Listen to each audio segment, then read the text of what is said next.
Hi everyone, welcome back to my channel Janvi NZ Vlogs. So those of you who don't know what I do, so I am an international student here in Auckland, New Zealand.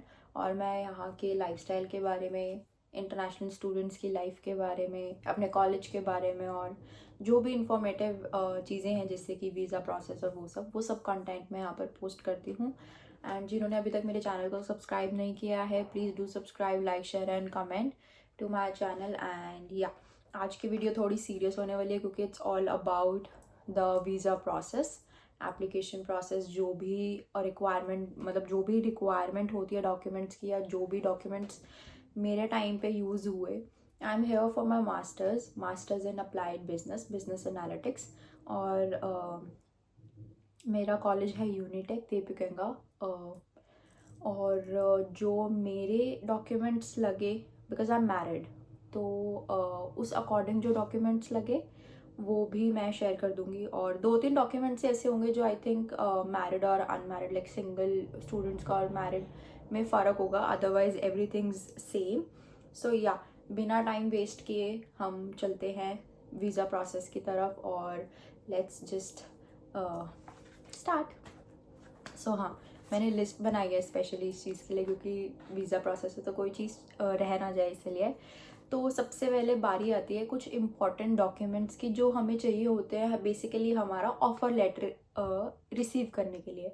सबसे पहले अगर हमें कहीं पे admission लेना है तो सबसे पहले तो हम, अगर आप खुद अप्लाई कर रहे हो, आप किसी कंसल्टेंट के थ्रू अप्लाई कर रहे हो, तो पहले तो आपको ये सर्च करना पड़ेगा कि आपको कौन से कॉलेज में जाना है और कौन सी ऑप्शंस आपके पास हैं और कौन कौन से कोर्सेज आपको अपने बैकग्राउंड के अकॉर्डिंग या फिर अपने, मतलब जो भी आपका मन है करने का उसके अकॉर्डिंग आप अपने करना चाहते हो. सो कॉलेज एंड कोर्स, ये आपको दोनों चीज़ें सर्च करनी है नेट पे या जहाँ पे भी आपका दिल करे, या आपने पहले से कुछ अपना मन बना रखा है तो दैट्स ऑल्सो फाइन. तो सबसे पहले आपको वो चूज़ करके आपको अपने कंसल्टेंट को बताना है कि इस कॉलेज में मुझे ये कोर्स जो है वो देखना है. सो आप उस चीज़ के लिए प्रोसीड करो. तो वो जब प्रोसीड करेंगे तो सबसे पहले you have should active mail ID. एक अपनी ईमेल आईडी ऐसी बनाओ जिस पर, या तो एक ऑलरेडी एक ही रखो, कंफ्यूज मत हो, ठीक है. एक ही ईमेल आईडी रखो ताकि जिस पे आपको सारे डॉक्यूमेंट्स अपने कंसल्टेंट को भेज सको, जो भी कॉलेज के थ्रू डॉक्यूमेंट्स आने हैं वो भी आप रिसीव कर सको. So you should have one email ID, proper one, official one we can say. उसके बाद जो कंसल्टेंट्स होंगे वो आपको स्टूडेंट डिक्लेरेशन फॉर्म भेजेंगे कि हाँ ये स्टूडेंट है और इसका ये कॉन्टैक्ट नंबर है, पासपोर्ट नंबर है और ये जो है हमारे थ्रू अप्लाई करवाना चाहता है. सो वो उसमें आ जाएगा.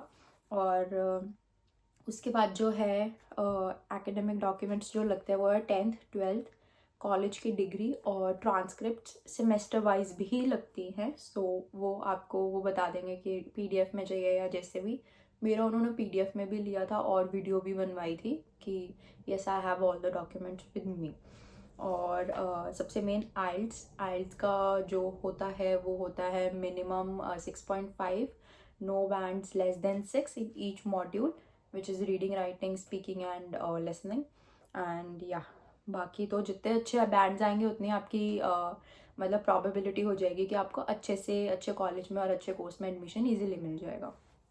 और उसके बाद जो है वो ऑफ़र लेटर जो है वो अप्लाई हो जाता है इन डॉक्यूमेंट्स के बाद, ठीक है. उसके बाद जब ऑफ़र लेटर अप्लाई हो जाएगा उससे पहले वो कुछ आपकी डिटेल्स चेक करने के लिए आपका लॉगिन डिटेल्स मांगेंगे. जैसे आइल्स का होता है, आइल्स का रिज़ल्ट एवरीवन नो कि ऑनलाइन पोस्ट होता है, तो उसकी लॉगिन डिटेल्स आपके पास होंगी तो वो आपको शेयर करनी पड़ेंगे अपने कंसल्टेंट्स के साथ. और जो आपकी डिग्री आती है, अब जैसे मैं दिल्ली यूनिवर्सिटी से मैंने अपना क्लियर किया है, तो मेरी जो डिग्री थी, पहले क्या होता था बिफोर कोविड की डिग्री आपको लेने जाना पड़ता था, ऑनलाइन नहीं आती थी. वो मुझे पता नहीं कि ऑनलाइन आती थी या नहीं आती थी, बट मेरे केस में क्या हुआ कि डिग्री ऑनलाइन आने लग गई. तो उसकी भी लॉगिन डिटेल्स मैंने जो है वो भेजी थी. उसके बाद आ जाता है हमारा जी ऑफ़र लेटर. ऑफ़र लेटर आता है तो ऑफ़र लेटर पे सब चीज़ें लिखी होती है, कब से क्लासेस स्टार्ट है, वो सब बहुत की मतलब चीज़ें प्रोवाइड की होती है कि फ़ीस ये है, टोटल ये है, इंश्योरेंस ये पे करना है, वो सब वो ऑफ़र लेटर में आपको डिटेल्स मिल जाती हैं. चलो जी, ये तो हो गया अपना ऑफ़र लेटर का सारा. अब ऑफ़र लेटर आ गया, ये इतने इसमें खुश होना है, ठीक है, थोड़ा सा खुश होना है क्योंकि अभी सिर्फ ऑफ़र लेटर ही आया है. अभी इसके बाद बहुत सारा काम पड़ा है. उसके बाद बारी आती है वीज़ा की। अब जैसे ही आपको ऑफर लेटर रिसीव हो जाता है, आपको क्या करना है, अपने वीज़ा के लिए प्रोसेस स्टार्ट कर देना है। वीज़ा के प्रोसेस के लिए सबसे पहले जो इम्पोर्टेंट चीज़ चाहिए वो है of course passport. You should have a valid passport. और उसके बाद जो है वाइट बैकग्राउंड की आपकी पिक्चर होनी चाहिए जो आप उनसे शेयर करोगे। उसके बाद एकेडमिक डॉक्यूमेंट्स फिर से आपको शेयर करने पड़ेंगे, वीज़ा के लिए भी करने पड़ेंगे और पहले भी जो किए थे वो भी करने पड़ेंगे। तो आप एक काम करो कि हर एक चीज़ का डॉक्यूमेंट्स बना बना के एक प्रॉपर फोल्डर बना लो कि 10th की ये रही मेरी मार्कशीट, 12th की ये रही, डिग्रीज ये रही, ट्रांसक्रिप्ट सेमेस्टर्स वाइज ये रही। तो इट्स बेटर कि आप पिक्चर की भी इवन पीडीएफ बना के, अपने सिग्नेचर की भी पीडीएफ, अपना एक सिग्नेचर लिया और उसकी भी पिक्चर क्लिक करके एडोब स्कैन में स्कैन करके उसकी भी पीडीएफ बना के, ये सब चीज़ें पीडीएफ बना के रखो। यू नेवर नो कि कंसल्टेंट कब मांग जाए, फिर आपको ये नहीं होना, आपके फ़ोन में होनी चाहिए सारी पीडीएफ्स। ये नहीं कि अगर आप बाहर हो, कंसल्टेंट ने आपको मैसेज किया कि मेरे को ये चाहिए, आपकी साइन चाहिए आपके, तो आप डिजिटली अपलोड कर सको। So you should have PDF of even your signatures. Okay, so या उसके बाद एकेडमिक डॉक्यूमेंट सारे आ जाएंगे, 10, 12 डिग्री और आइल्स ऑफ कोर्स। उसके बाद आएगा आपका वर्क एक्सपीरियंस। अगर आपका जब आपने अपनी लास्ट डिग्री या अपनी क्लास फिनिश की है उसके बाद और इस कोर्स के स्टार्ट के बीच में कोई भी गैप है, तो उसको आप कैसे मतलब कवर करते हो या जैसे भी गैप शो करते हो, तो उस चीज़ का आपका वर्क एक्सपीरियंस वो मांगता है। जैसे मैंने थोड़े बहुत ऑनलाइन कोर्सेज कर लिए थे और मैंने 1-2 जगह पे इंटर्नशिप भी की थी, सो मेरे पास उस चीज़ का प्रूफ था। तो उसमें क्या मांगते हैं वो, अपॉइंटमेंट लेटर मांगते हैं, सैलरी मांगते हैं, 3 मंथ्स की सैलरी स्लिप होती है, और बैंक स्टेटमेंट। वही बैंक, अगर आपकी सैलरी स्लिप आपको वैसे नहीं मिल रही, हार्ड कॉपी में नहीं मिल रही, तो आप उसको मतलब दिखा सकते हो कि या ऐसे ऐसे करके मेरा आया मेल वाइज, या बैंक स्टेटमेंट दिखा सकते हो जिसमें आपकी सैलरी शो होती होगी। और एक्सपीरियंस लेटर वो कंपनी वाले ही बनवा के देते हैं कि yes she has done a great job in our company, she was effective and efficient, she was good, blah blah blah, कि अच्छा काम किया इसने हमारी कंपनी में। सो वो एक्सपीरियंस लेटर हो जाएगा। Cover all the gaps with evidences. Fake नहीं बनवाने हैं फर्स्ट ऑफ ऑल, कि कुछ भी जाकर अपने पड़ोस वाले अंकल से बोल दिया कि, है ना, उस चीज़ में हमें स्मार्ट प्ले नहीं करना है, क्योंकि जहाँ से हमारी थिंकिंग ख़त्म होती है वहाँ से एम्बेसी वालों की थिंकिंग स्टार्ट होती है, इमिग्रेशन की। So don't try to be smart, क्योंकि यू कांट। ठीक है, 1 मिनट, पेन गिर गया मेरा। ठीक है, तो ये हो जाएगा हमारा वीज़ा के डॉक्यूमेंट्स। अभी बेसिक जो आपके हाथ में है, जो आप प्रोवाइड करा सकते हो। अब जो आपको करवाने हैं, जो डॉक्यूमेंट्स आपको चाहिए, जो बनेंगे आपके बिहाफ पे, सो सबसे पहले, ये बहुत इंपॉर्टेंट डॉक्यूमेंट्स है तो प्लीज़ ध्यान से सुनना। सबसे पहला आता है medical. If you are a student तो आपका सिर्फ चेस्ट एक्सरे होगा according to New Zealand. I don't know about other countries like Australia, Canada, I don't know about them और यूएस। मुझे उनका नहीं पता, मुझे न्यूजीलैंड का पता है because I am in New Zealand. तो चेस्ट एक्सरे मेरा हुआ था मेडिकल का, और वो आप अपॉइंटमेंट ले लो। ये मेडिकल की भी आई थिंक वैलिडिटी 3 महीने की होती है, कि जब से आपका पीरियड स्टार्ट हो और जब आपका पीरियड ख़त्म हो, मेडिकल का 3 मंथ्स की वैलिडिटी होती है इसका। तो आप उसी अकॉर्डिंग करवाओ, ताकि दोबारा आपको पे ना करना पड़े या दोबारा आपको मेडिकल ना करवाना पड़े, आपका प्रोसेस विद इन हो जाए। सो या पहले वो सारे डॉक्यूमेंट्स जो अभी मैंने ऊपर बनाए वो रेडी करने के बाद ही आप अगर करवाओ तो that would be a good choice. तो मेडिकल करवाने के बाद बारी आती है पीसीसी की, और आई वुड सजेस्ट कि अपना पीसीसी अपने मेडिकल से पहले करवा लो, क्योंकि मेरे पीसीसी को 1 महीना लग गया था आने की वजह से, बिकॉज ऑफ सम रीजंस। और इंडिया में वैसे भी अगर एक बार कोई चीज़ अटक गई तो वो अटक ही जाती है, जल्दी नहीं हो पाती, unless you have the authority और समवन इन अथॉरिटी, और मतलब जो आपको जान पहचान जिसको कहते हैं अपन जुगाड़ लगा सकते हैं, तो ना हो तो या मेरा भी पीसीसी जो है वो काफ़ी लेट हो गया था, और उसकी वजह से बड़ा टेंशन बिल्डअप हो गया था सबके बीच में कि पीसीसी नहीं आ रहा, पीसीसी। मेडिकल की रिपोर्ट तो जैसे मेरा मेडिकल हुआ विद इन 2 और 3 आवर्स उनका मेल आ गया था कि आपकी जो डिटेल्स है वो हमने फॉरवर्ड कर दी है इमिग्रेशन में, सो विच इज़ गुड। और वो मेडिकल के टाइम पे आपको एक पेपर देते हैं, you have to keep it very safe, और उसकी पिक्चर वगैरह जो है वो कंसल्टेंट्स को भेजनी होती है, वो ही आपका मेडिकल का प्रूफ लगता है एक। और उसके बाद आता है पीसी मेडिकल पीसीसी, और उसके बाद आता है marriage certificate. If you are married then you have to provide an official marriage certificate.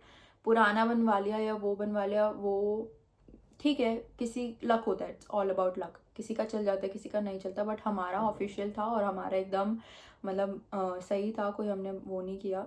तो उस चीज़ का भी बहुत वो मतलब ऐसी छोटी मोटी बात नहीं, मैं ऐसे ही नहीं बोल रही हूँ कि आगे भी इसका बहुत इन्होंने चीज़ें मांगी थी मैरिज को लेकर। सो विद डेट्स और विद इवन टाइमिंग्स मैंने प्रोवाइड की थी, तो वो मैं आपको आगे फर्दर वीडियो में बताऊंगी। सो या that is all about marriage certificate. और उसके बाद आता है एसओपी। एसओपी पे मैंने अपना बड़ा मत्था खपाया था, but the thing is SOP में आप अपना सच लिख दो, ठीक है, फालतू का मत लिखो कुछ भी कि मैं ये कर दूंगी, मैं वो कर दूंगी, मैंने वो किया, मैंने वो किया। सच लिखो, और ऐसा लिखो कि हाँ अच्छा लगे, प्रेजेंटेबल होना चाहिए, और अच्छी मतलब यू शुड यूज़, ऐसा नहीं कि बहुत टेक्निकल जार्गन्स आपको यूज़ करना है या कुछ है, नहीं, सिंपल वर्ड्स में लिखो, अच्छा लिखो। ये नहीं कि आपके 7 बैंड आए हैं, आपके 6.5 बैंड आए हैं, आपने 9 बैंड वाले एसओपी के वर्ड्स लिख रखे हैं, तो दैट्स नॉट गोना वर्क। और आप अपनी तरफ से ड्राफ्ट एक रेडी करो, और आपके जो है वो कंसल्टेंट्स में ही होते हैं, content writers, they will help you out उस चीज़ में भी। मेरे केस में हुआ था, मैंने ड्राफ्ट रेडी किया था अपना एसओपी का, कुछ हद तक मेरा बिल्कुल ही ठीक था, जो थोड़ी बहुत मिस्टेक्स थी उन्होंने सही कर दी थी, बट उन्होंने मोस्टली मेरा ही रखा था जो मैंने लिखा था, क्योंकि मैंने बहुत सोच समझ के और अपना स्टार्टिंग से बैकग्राउंड से लिखा था। सो मतलब मैंने उसी अकॉर्डिंग लिखा था जो होना चाहिए। और उसके बाद आता है सीवी। अगर if you are going for masters, अगर आप मास्टर्स करने के लिए आ रहे हो, तो आपको अपना सीवी भी जो है लिखना पड़ेगा। और मैं ये रिकमेंड करूँगी कि जिस कंट्री में आप जा रहे हो पढ़ने के लिए, उसी कंट्री का फॉर्मेट उठाओ नेट से और फिर उस अकॉर्डिंग लिखो। ये नहीं कि इंडिया के अकॉर्डिंग लिख दिया फॉर्मेट, क्योंकि डिफरेंट है फॉर्मेट्स, सभी कंट्रीज़ के सीवी के डिफरेंट है। सो या ये थे कुछ इम्पॉर्टेंट डॉक्यूमेंट्स जो कि बहुत मायने रखते हैं आपका वीज़ा प्रोसेस करने में। उसके बाद बारी आती है स्पॉन्सरशिप की। हाँ, स्पॉन्सरशिप आपको स्पॉन्सर कौन कर रहा है मैटर्स अ लॉट। जैसे आपको आपके मॉम डैड स्पॉन्सर कर रहे हैं, आपका ब्रदर स्पॉन्सर कर रहा है, ठीक है, blood relations can only sponsor. और इवन इफ़ जैसे मैं हूँ, तो मेरे मदर इन लॉ और फादर इन लॉ भी स्पॉन्सर मुझे कर सकते थे, किया उन्होंने, ठीक है। तो उनका क्या चाहिए होगा, स्पॉन्सर्स जो भी स्पॉन्सर करेगा आपको, उनका आईडी प्रूफ में आधार, पैन, ड्राइविंग लाइसेंस, पासपोर्ट, ये सब चीज़ें आ जाएंगी। और आपका उनके साथ रिलेशनशिप क्या है।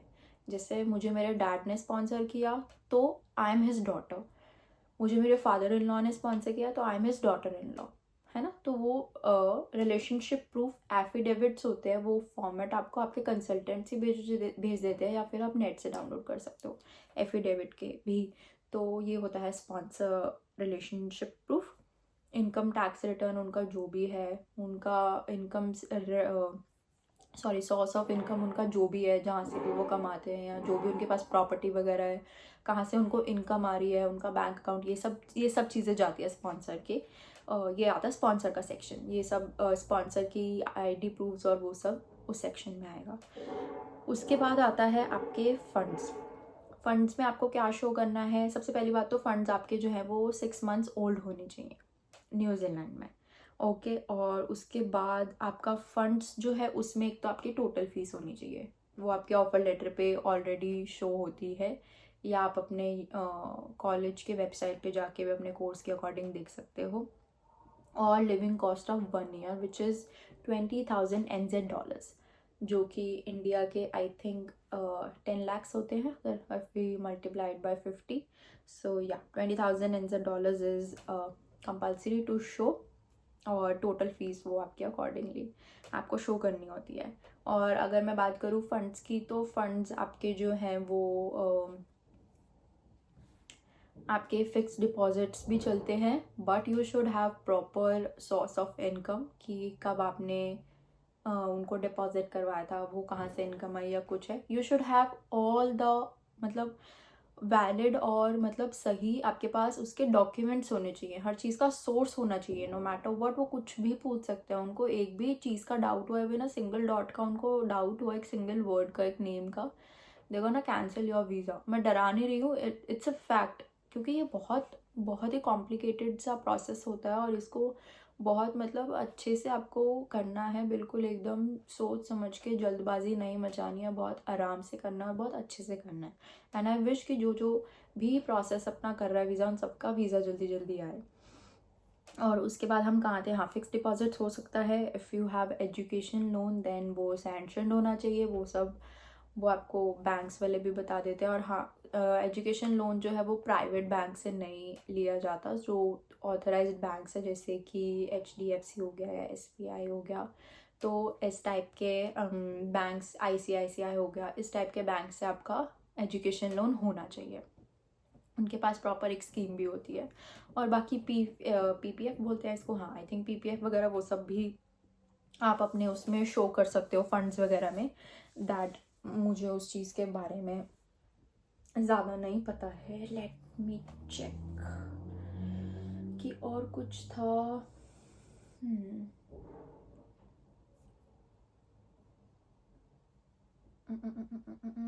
यस, तो ये होता है आपका प्रोसेस वीज़ा तक का। नहीं, वीज़ा तक का नहीं होता, ये आपका प्रोसेस होता है AIP तक का। अब बहुत लोगों को नहीं पता होगा what is AIP। AIP is application in process, ये न्यूजीलैंड में होता है।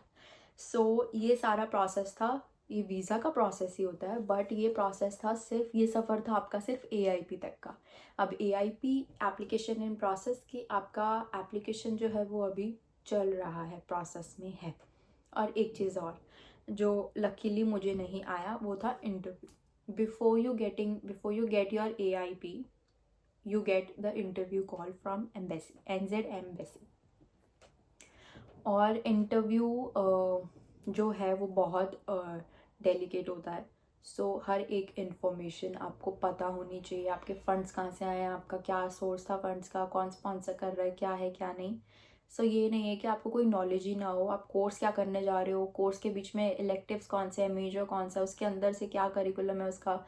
सो you have to be like informed about every single thing. मैंने बहुत अच्छे से प्रिपेयर किया था अपने इंटरव्यू के लिए, but luckily I didn't get any call from embassy.